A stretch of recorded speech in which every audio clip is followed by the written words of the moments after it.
Thank you all for being here. And Darren, welcome back to the Marines Memorial Club, because I think Darren may be the most senior Marines Memorial Club member here. If you'll look at his original ID. Now, what year is that, Darren, that you had that crumpled ID card to get into this place? I think that was in 1971 I came by here, and I didn't even know I had that until I was invited back, and I was looking through some of my drawers, and I couldn't believe that I still had it.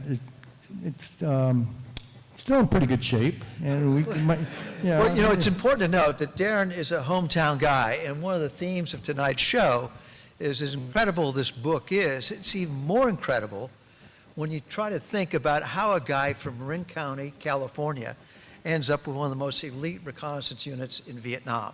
That is a long cultural shift in exchange that you made. But tell me, you grew up here in San Francisco originally?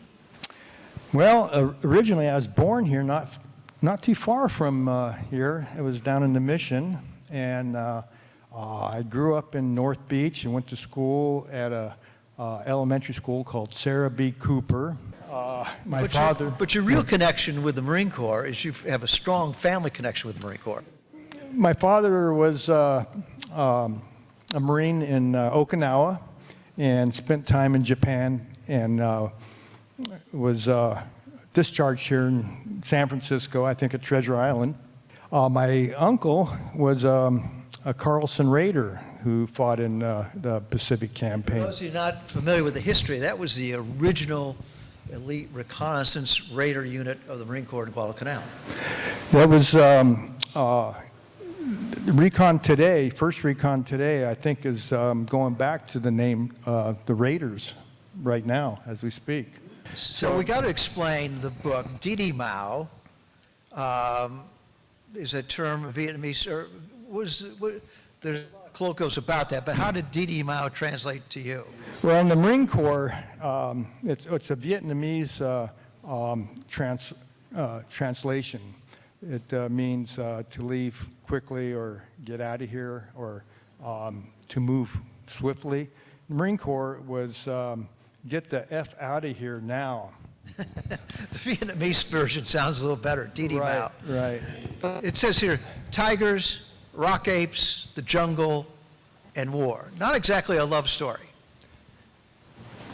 Well, it was an adventure, I have to admit. There was little love in that adventure. But you said that you wrote, your motivation for writing the book was kind of a love relationship with the men you had, the men you served with, that you thought probably weren't recognized for all that they did. Well, they were the unsung heroes that were responsible for coming out unconditionally. They came out unconditionally, put their lives on the line to save a recon team of 7 people, 6 Marines and maybe a Navy corpsman. Basically what happened was my wife found out that I might had some VA benefit coming to me after 40, 50 years. I told her that that's not going to happen. So she decided with a friend of mine to see if I could get some benefits. Well, I had no DD-214. I didn't even know what it was. I think I burned those papers when I came home. I didn't have anything to do with the Marine Corps or the government anymore, and I was going to go to college and get an education and start my life. But Gina, my wife, said that, come on, let's see if you got some benefits. Without me knowing, she was able to get a DD-214, plus I guess she got every mission, every record of the Marine Corps had on me, good and bad, and she was wondering what this was about, who she'd marry, because I just told her I was a Marine in Vietnam and I did a little combat. Darren, you talk about the people you're with in recon that you have this lifelong relationship with, but you came miles away, cultures away from recon, running in Nevada High School. You were a great runner. Tell me about what you were doing late 60s before going into the Marine Corps. Well, I was a little out of control, but I think if you were lived here in San Francisco in the Bay Area, especially Marin County, we had rock bands. We had, we grew pot, smoked pot, drank a lot of beer, hung out at the beaches, did a little surfing, went to a lot of rock concerts in San Francisco. There's a place called Haight-Ashbury that we had to go, and that was an adventure, and we had to explore that. And so when I ended up in the Marine Corps, after growing up in Marin County, I thought this was the way the whole world was. Well, like a lot of other people, you were able to escape the draft by joining the Marines. But what was the real motivation for joining the Marines other than escaping the draft? There really wasn't a motivation. It's just that I was going to be drafted in the Army. And in college, I was a pretty good athlete. All through high school, I had run and won many races and was a champion in the state. And had gone to the Olympic trials when I was like 17 in the marathon. So I was in pretty good shape. And there was a guy named Billy Mills who won a gold medal in the Olympics in 1964. When I was 14, I saw him run in Tokyo, and he was a Marine.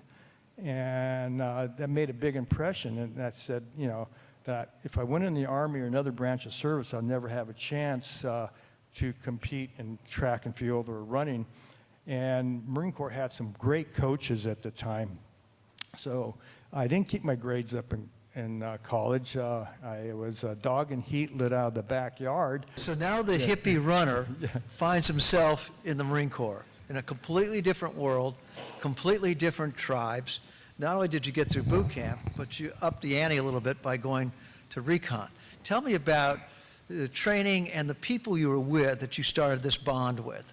Well, I ended up, to be in recon, you have to volunteer and then go through recon school.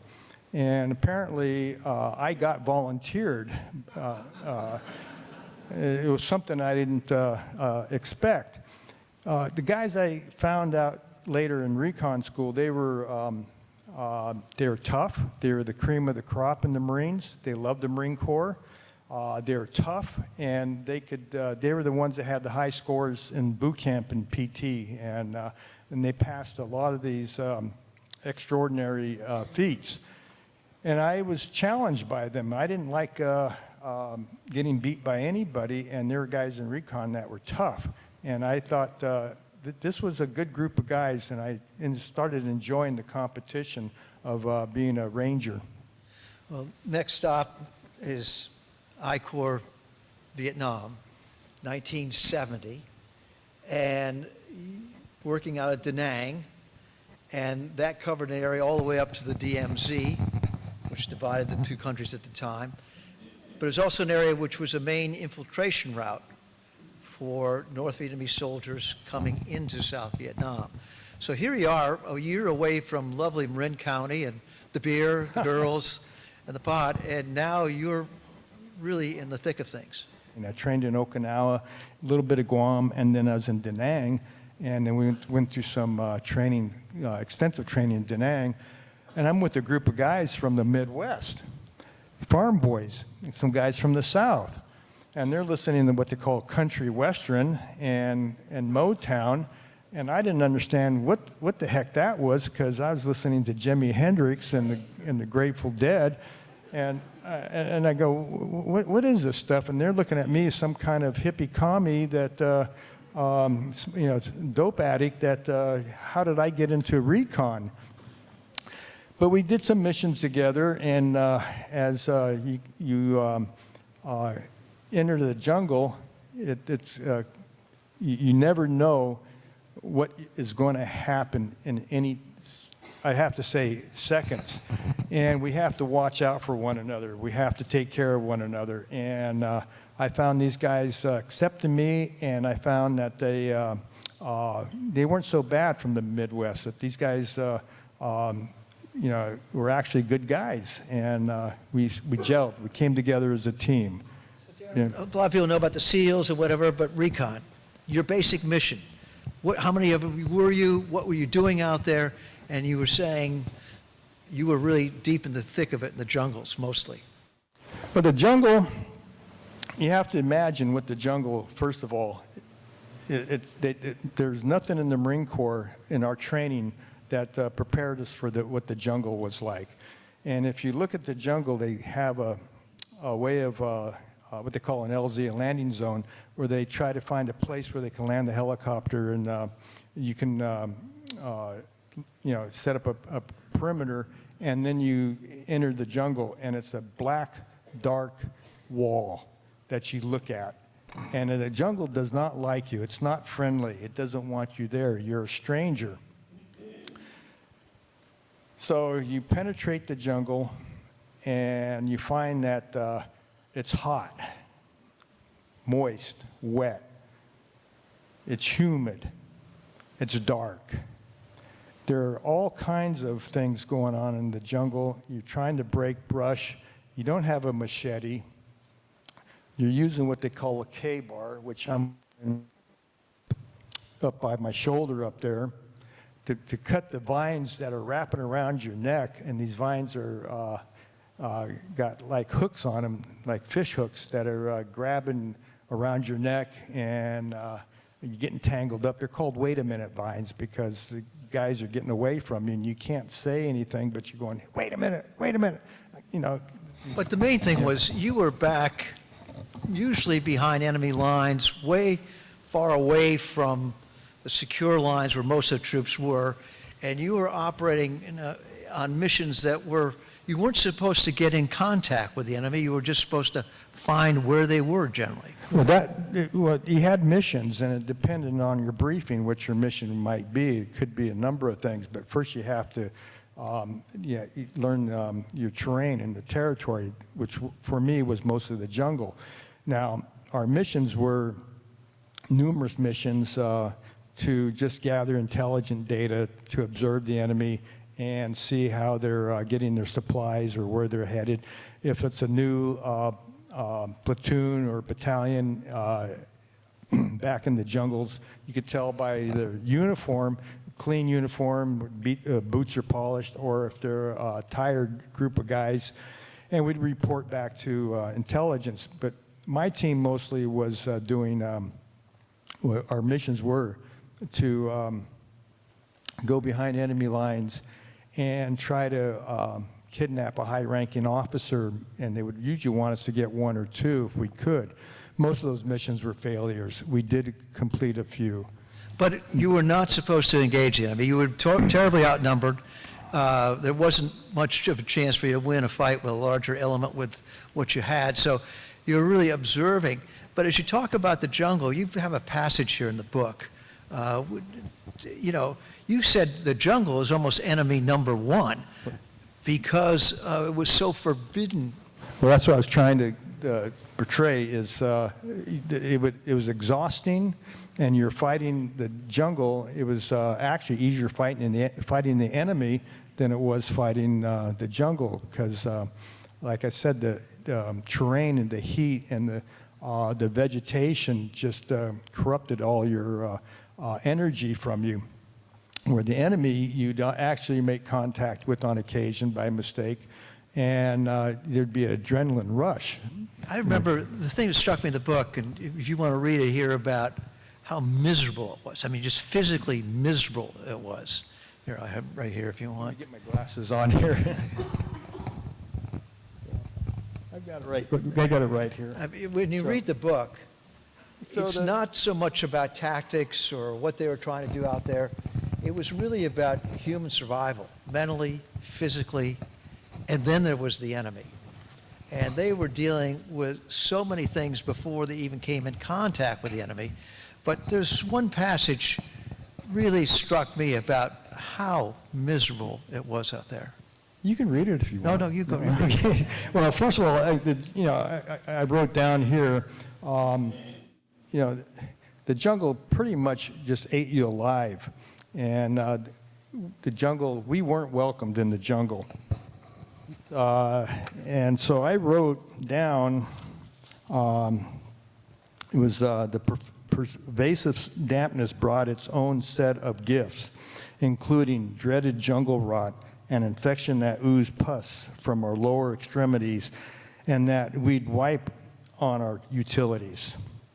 The degradation plunged to a low point when old and new rot pus mixed with a concoction of leech blood, monsoon dampened mud, grease from shitty K rations, and whatever slimy crap we'd absorb was beyond disgusting. Then there was the immersion foot, the constant assault on the membranes of the feet, and the continuous pounding in soaked boots numbed our lower appendages and produced blisters and sores, and in the worst case, gangrene. Immersion foot was a slowly developing affliction that snuck up until one day after removing your boots to ease the pain. The grotesque damage was understandable. If you ignored your foot conditions long enough, the foot rot and decaying blood from leeches would congeal and adhere in the clumps of your feet. So, I mean, this is before you even meet the enemy. The misery quotient is quite high. And you have to still function despite you having been physically worn down to that point. It was, like I said, it was really enduring. It took, like, these guys were in such great condition, not too many people, I don't even think Navy SEALs would be able to handle what we went through sometimes. So it was the training that these guys had was the on-job training from missions, on top of missions in the jungle, that they were able to cope with what they had. But in the long run, like I said, when we decided to leave the jungle and get onto a trail, that was a mistake, because now we were actually putting ourselves in more harm way.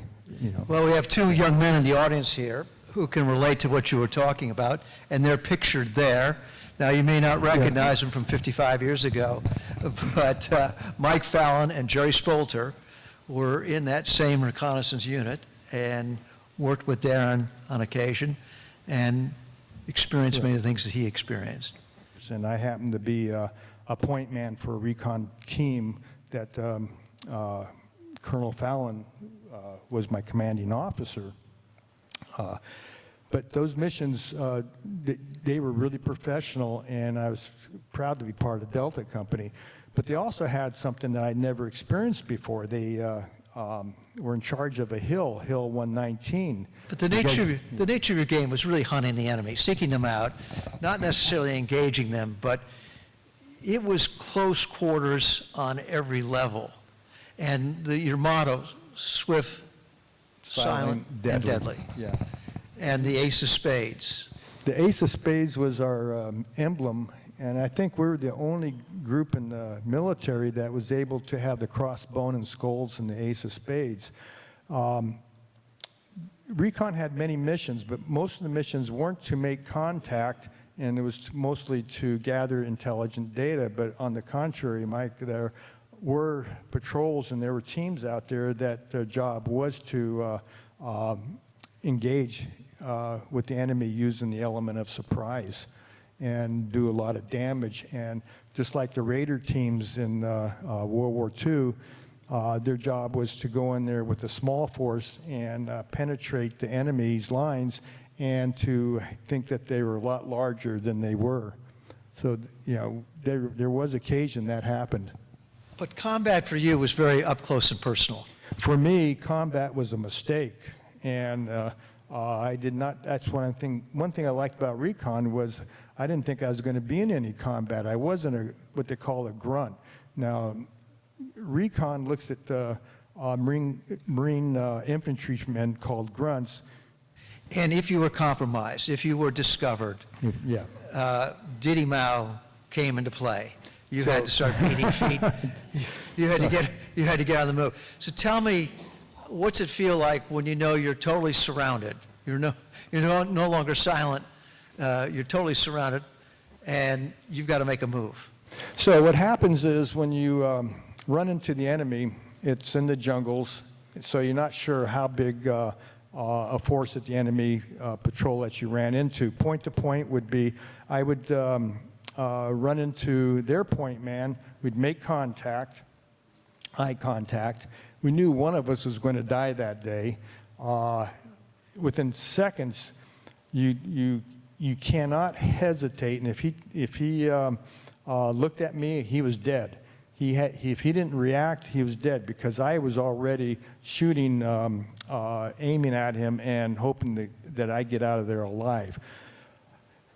Now, within those split seconds, I could tell you what that guy looked like. I could tell you the uniform and the belt buckle he was wearing and what kind of weapon he had. And I could tell you how tall he was, what color eyes he had, if he had shaved or not, you know, what emblems he had on his uniforms. And I never, ever forgot what those guys looked like. So what the point is, that guy over there, I really don't know him, and I'm not sure who he is sometimes, but as a point man, I think he did a pretty good job. He came back alive, and he had a good team, the support that he needed. So when I shot a few rounds off, and if you notice, I'm not using an M16 there, guys. That never worked for me as a point man, because it would jam up during a firefight. So I walked point what they call an M79 grenade launcher with a shotgun round. It had one round, but I didn't have to aim it, and I just pointed in the direction of the other point man, the enemy point man.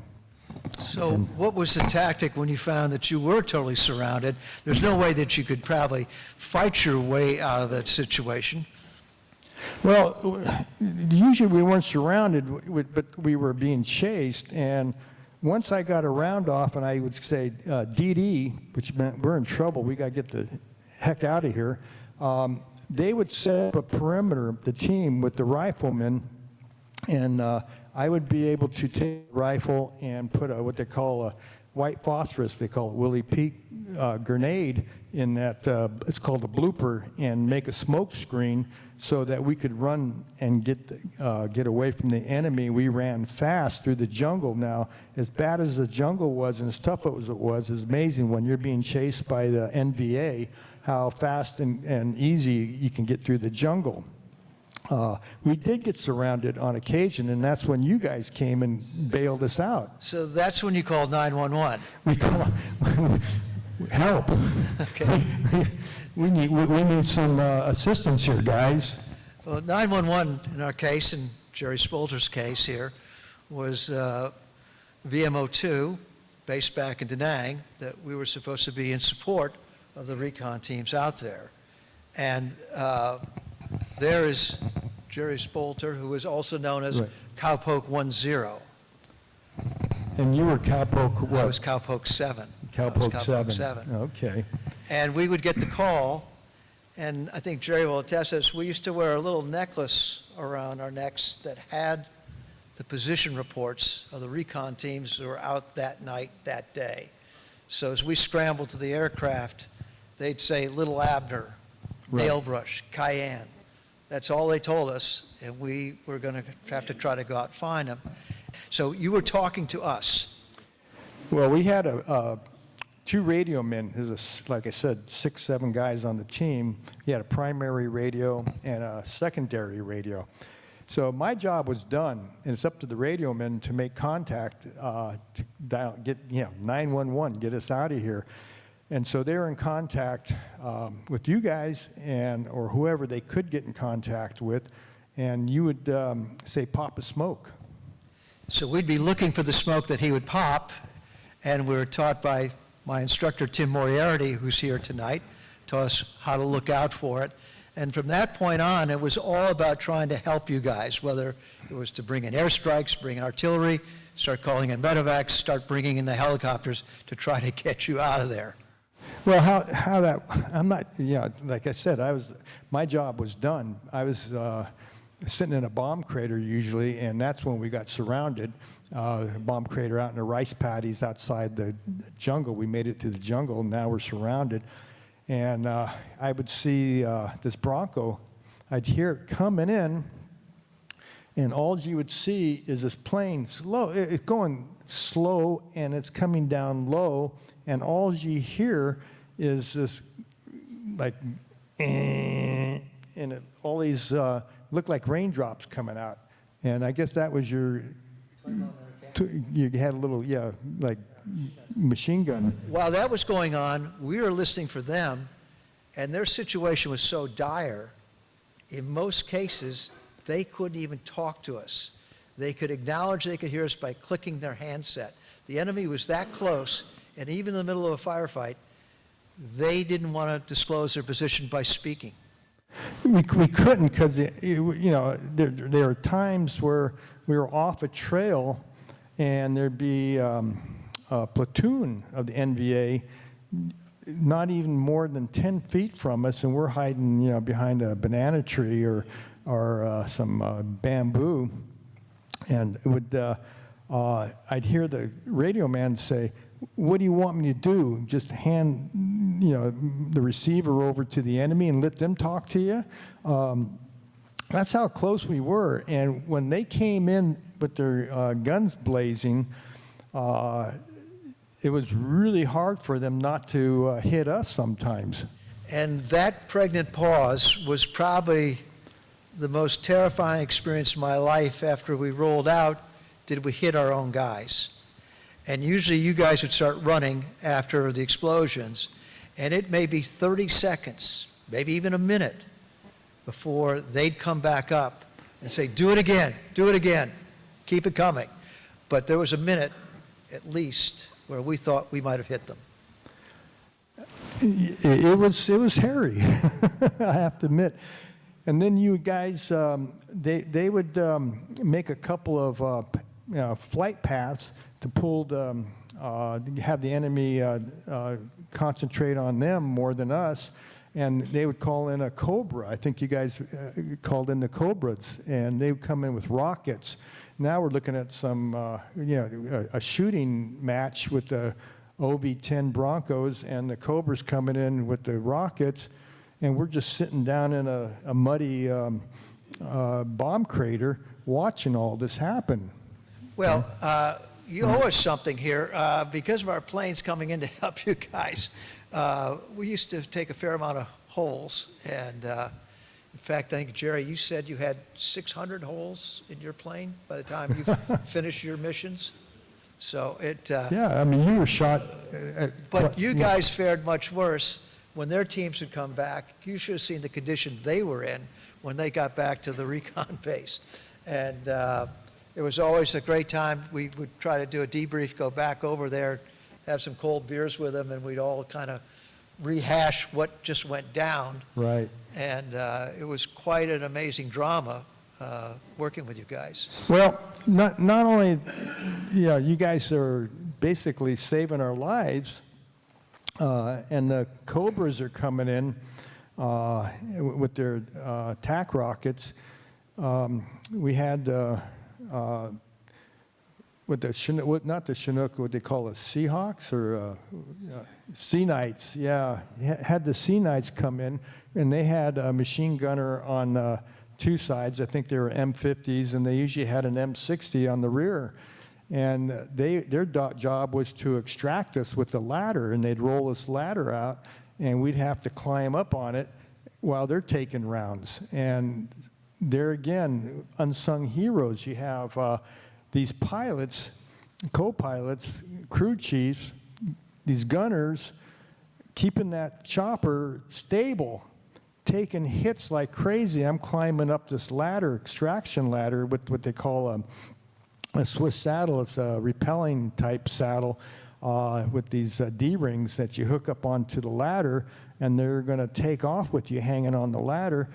I'm looking at the chopper, and it's starting to look like Swiss cheese. And that chopper pilot is keeping that helicopter stable so that we can lock on. And I'm going, if he stays any longer, he's going to be shot down. And occasionally it did happen. Darren, after 8 months of all this, what was going through your mind? And had you changed your mind about, was this a very good idea, this situation you had volunteered for? Well, in the book, I write a chapter, and I was young. I was like, now I was 20 years old. Actually, I was getting to be an old man now. I wasn't a teenager anymore.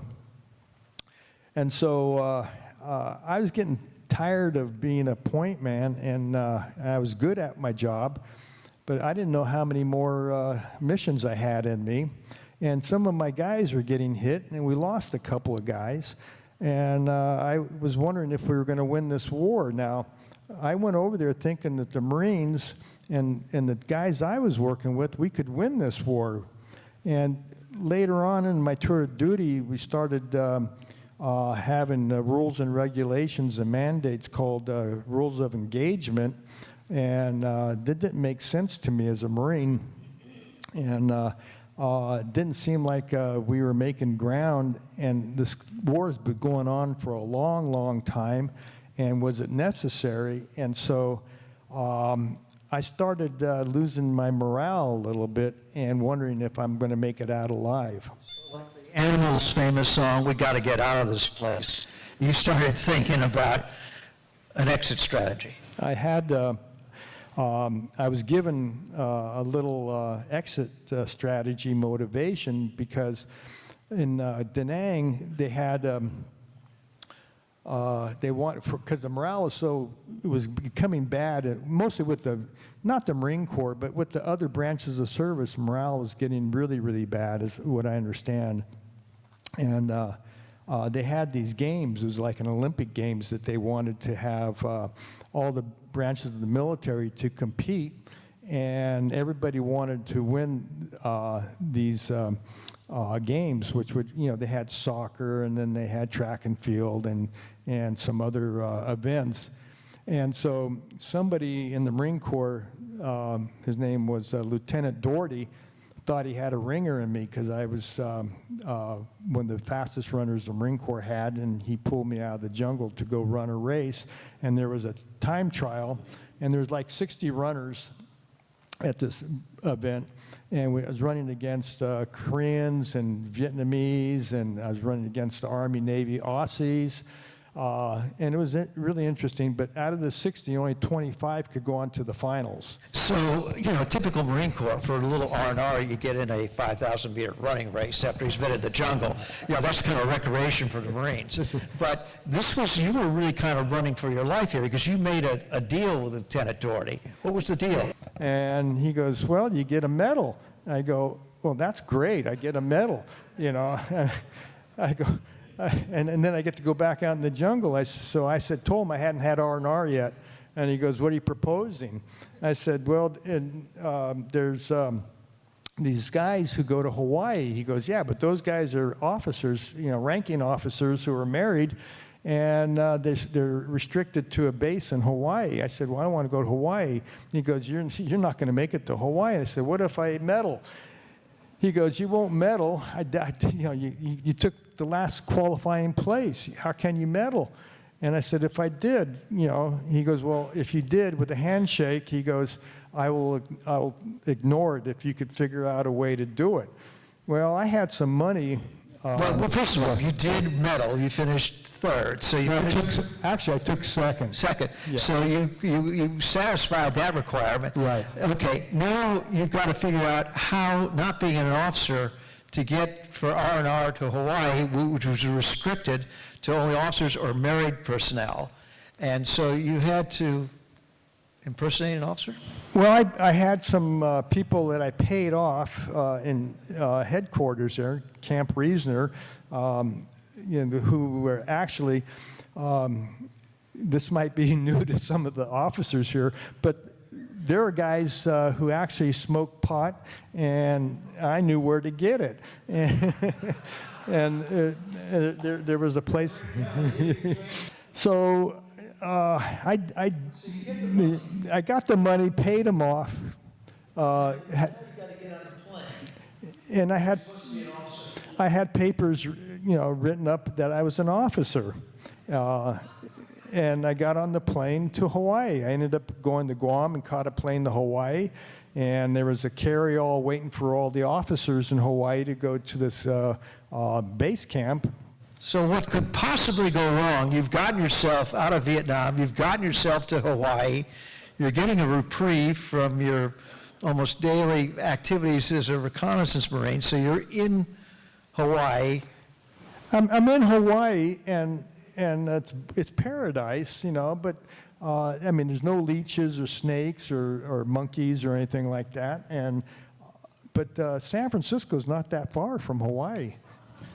So you get on a plane, you fly back to Marin County, which is technically AWOL. You're not supposed to be coming back to the United States. Well, you weren't supposed to be in Hawaii, and then you're certainly not supposed to be back in the United States. So you come home. I come home. At that time, you didn't need much to catch a plane. You just pay for a ticket, and you catch a flight. It's not like today where you had a line and you had to have all this ID and stuff like that. And I made it to San Francisco, yes. And you go back up to Druid Heights in Marin County, and your old hangouts. Druid Heights was a hippie or bohemian kind of commune. And that's where all the rock stars and poets and writers would hang out, and they drank and smoked pot and did other drugs too. But I was back home for a little more than a week. So your family started to intervene in a very interesting way. What was your mother's recommendation? Well, she was like, how did I get home, for one thing, and I'm not going back. And she didn't want me to go back, she had some relatives up in Vancouver, Canada, and so I talked to my father, and he wasn't so against it now, though he was very patriotic and a World War II vet. The Vietnam War was starting to sour for him, and so he agreed to let me go to Canada, and I was on my way to Canada. Now I would have been a traitor. So what made you change your mind? Well, there was a guy named Walter Cronkite. Some of you remember him. You're giving up, you're showing your age. And I was just happened to catch it. He had a portion about the news in the war, what was happening in the war in Vietnam, and he had the body counts and who was winning the war, and showing clips of the jungle and the soldiers, and they were interviewing these guys in the jungle, and right there, I just realized that if one of my guys got killed when I wasn't on a mission with them, and they substituted a point man that didn't know what he was doing and walked him in an ambush or a booby trap, punji pit, could I live with that for the rest of my life? Because I loved those guys, and I couldn't stand the fact that they might be in jeopardy without the team being together. It's not just one guy, it's all of us working together, and you put somebody in that team that's not familiar with how we worked, and they get injured, how would you feel? There you are on the right. You go back. You got 5 more months of this to do. And, I think a lot of guys that went over there, you go over there once, and you're a little naive, and you get through it. You went back the second time. I went back. And now my purpose, I had a purpose, and it was for us all to come home alive. So now you're back to enemy number 1, that jungle, that you're back in there. There's the jungle. And you see that grass? That grass will cut right through your uniform like a sharp knife. That's what they call razor grass up there. And so you served out the rest of your tour. No one knew that you went back to the United States, so it wasn't on your record or any of that matter. No. And my record shows I never had an R&R. And then you served out your 5 months, but after you got home, you showed me a letter where most of those guys in that team had been wounded. actually, I have a confession. I never told anybody that I actually had my own team in Echo Company, and I had maybe 6 or 7 missions with that team, and it was a great team. And when I came home, I wrote the team. I got home before they did. They still had some months left in Vietnam, and I was home, and I couldn't. I was really upset that I was home safe, and I was living in Marin County in San Francisco, and now I'm drinking beer and going to rock concerts and dating women, and they're still in the jungles fighting. And the reports were that they were, they didn't lose anybody, but they lost, they got wounded. They lost fingers and limbs from, firefights that they were in.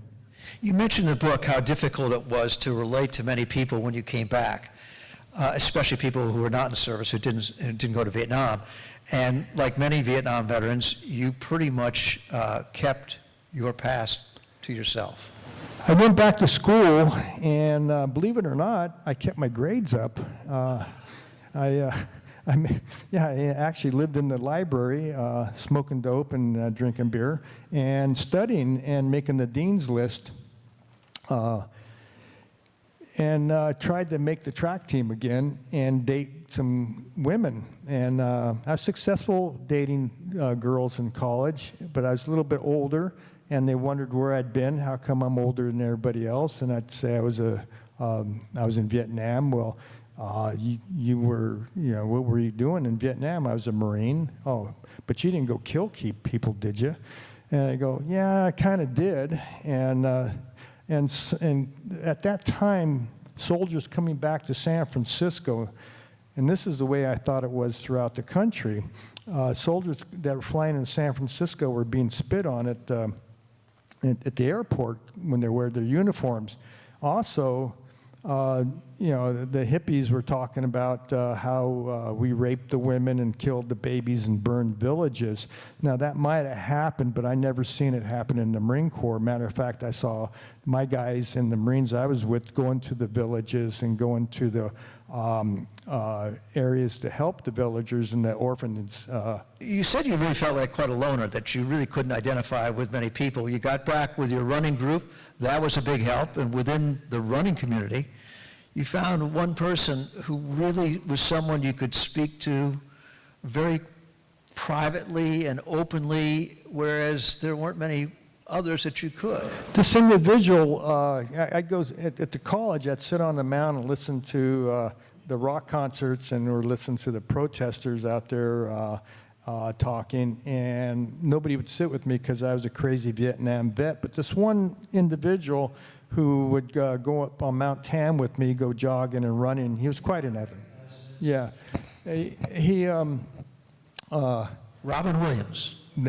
So Robin would sit with me, and he was interested in what we did over there in Vietnam, and he was never ashamed to be with me. And Robin and I became good friends. You're right. And I think you were roommates at one point, weren't you? Well, I had a house with 2 other runners, and he would hang out there. He was like a roomie, yeah. And a lot of people didn't realize he was a great runner. He was a good athlete. There's stories about him and nobody's ever heard of them, and they don't realize how good of an athlete he really was. But he also smoked dope and drank beer with us too. So.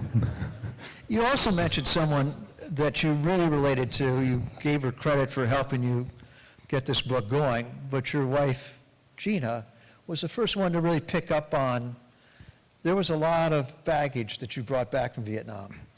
Well, there was times where she'd have to wake me up because I was being chased, and she goes, "You're doing it again, Darren. Wake up," And it was pretty much obvious that I was having nightmares. And she would say, "It's okay. You're all right. You're safe." And so did she kind of get you through that whole process and kind of get your life back in order? She's trying. Yeah. Gina, stand up. We're a work in progress. Thank you, yes, sir. Thank you. And typical recon Marine, Darren hasn't stopped running. 70 plus, and now you have a whole group of 70 plus runners that you run with. So what's happened is I was told I couldn't put a team of 70-year-olds together, and if I did, that they wouldn't be able to be competitive. And I put 12 people together, and we've been running races all over the country. One particular race called Hood to Coast. It's a 200-mile relay from Mount Hood through Portland to the ocean. And it's a kind of a runner's bucket list. It's like the Boston Marathon. And they won't give us a category because we're too old, we're going to stroke out or have heart attacks. And so I put a team together, and we entered the 60-year-old category. And with help of these women on the team, Jenny Rice, who's a world record holder in the marathon for her age group. I have a Boston Marathon winner on the team. I've got 2 other world record holders on the team. They came together, and we have a team that's very competitive. And after 3 years, with the help of Tim Amix over here, who's filming, he's been part of the team also, filming it. We have won the 60-year-old category at 70-year-olds, and so now Hood to Coast doesn't know what to do with us, and we've become an institution for the running community up in Portland, Oregon. Well, Darren, on behalf of, I think, a lot of people in this room whose wives have said, well, why don't you write a book? Well, with the help of Gina, you did. Right. Didi Mao. Tigers, rock apes, the jungle, and war. Thank you, Darren, for being here. Thank you.